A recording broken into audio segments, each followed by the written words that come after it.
all of you. बच्चों, कल आपको 7वें पाठ के अभ्यास पूर्ण कराए गए थे। आज 8वां पाठ है समवायोः दुर्जय पाठ का पढ़ाया जाएगा, उसका अर्थ समझाया जाएगा। पुरा एकस्मिन् वृक्षे एकः चटका प्रतिबसत स्म। पुरा यानी प्राचीन काल में, पुरा मीन्स प्राचीन, एकस्मिन् एक पेड़, वृक्ष पेड़, एकः चटका प्रतिबसत स्म। प्राचीन काल में एक पेड़ पर एक चिड़िया रहती थी। कालेन तस्याः संततिः जाता, समय से उसके बच्चे हुए, समय से उसके बच्चे हुए। एकदा कश्चित् महत्या गजः तस्य वृक्षस्य अधः आगत्य तस्य शाखां शुण्डेन अत्रोटयत्। एक बार किसी मतवाले हाथी ने उस पेड़ के नीचे, एक बार किसी मतवाले हाथी ने उस पेड़ के नीचे आकर उसकी शाखा को तोड़ दिया। शाखा शुण्डेन माने सूंड से तोड़ दिया। चटकाया नीडः भूमि अपतत, चटकाया चिड़िया का घोंसला जमीन पर आकर गिर गया, वृक्ष से जमीन पर आकर गिर गया।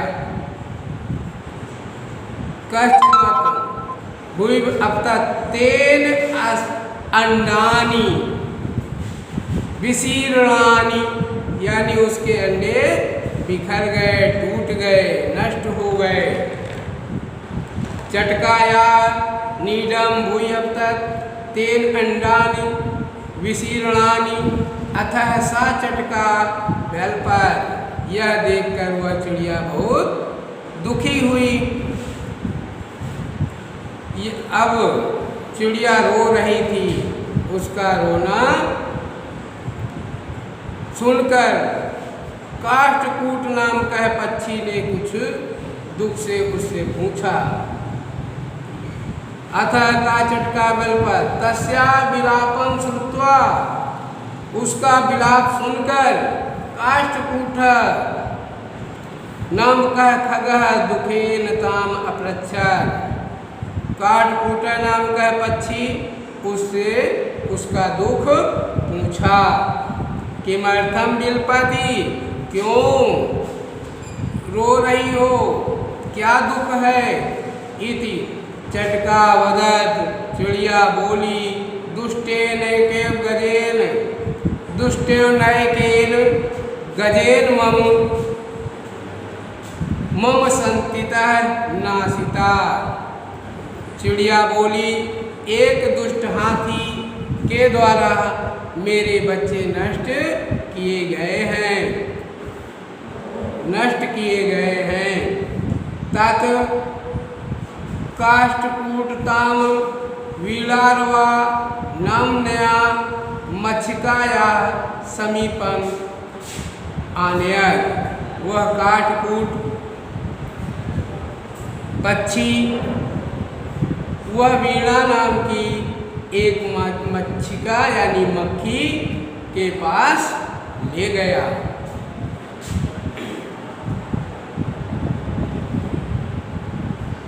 तयो वार्ता श्रुत्वा मच्छिका यौदत्, उनकी बातें सुनकर मक्खी बोली, ममापि मित्रं मण्डूकः मेघनादः अस्ति। मक्खी बोली,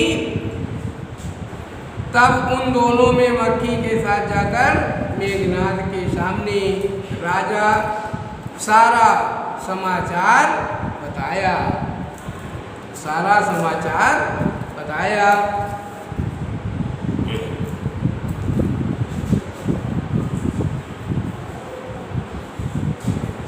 शीघ्रं तमुपेत्य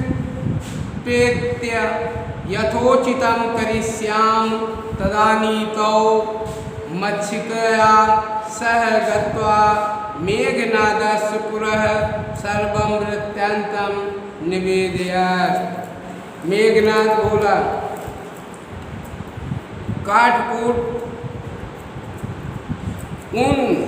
तब उन दोनों ने मक्खी के साथ जाकर मेघनाद के सामने सारा समाचार बताया।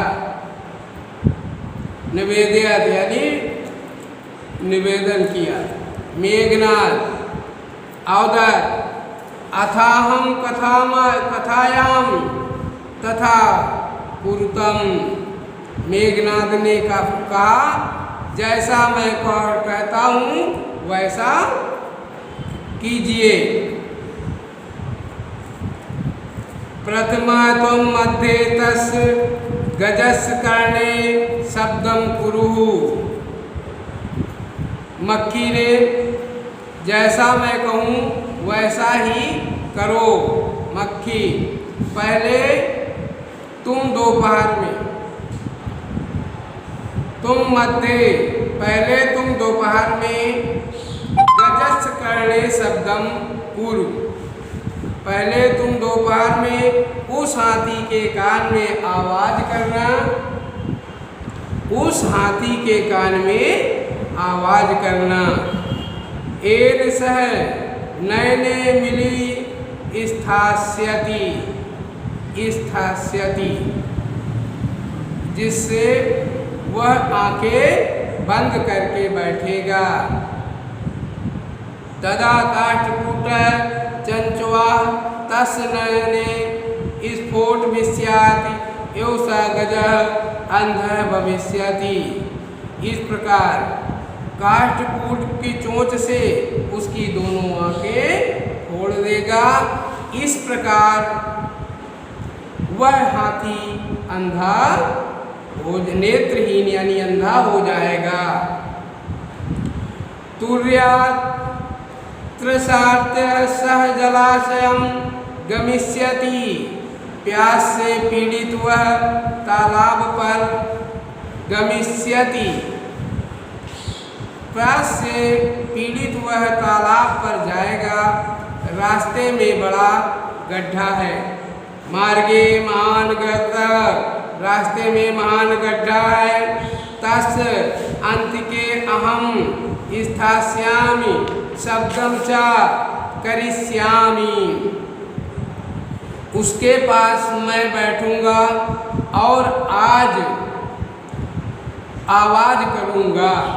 मेरी आवाज से उस गड्ढे को तालाब मानकर मम शब्देन तम गर्तं जलाशय मत्वा सा तस्मिन्नेव गर्ते पतितं मरिष्यति च। मेरी आवाज सुनकर उस गड्ढे को तालाब बनाकर वह उसी गड्ढे में गिर जाएगा और मर जाएगा।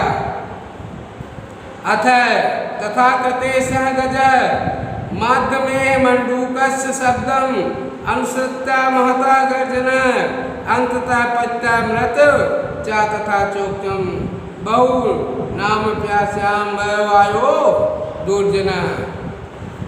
अब जैसा करने पर वह हाथी दोपहर में मेढक की आवाज का अनुसरण करने लगा। करके बड़े गड्ढे के पास के अंदर गिर गया और मर गया। अथ चोक्तम बहुनाम प्यास प्राणम समवायो ही दुर्जयः। निश्चित यह कहा गया है, निश्चय से अनेक निर्बलों का समूह कठिनाई से जीतने योग्य होता है। ये आपका पाठ पढ़ गया बेटा, और इसका अर्थ भी समझा दिया। इसके शब्दार्थ आपको राइट करने हैं।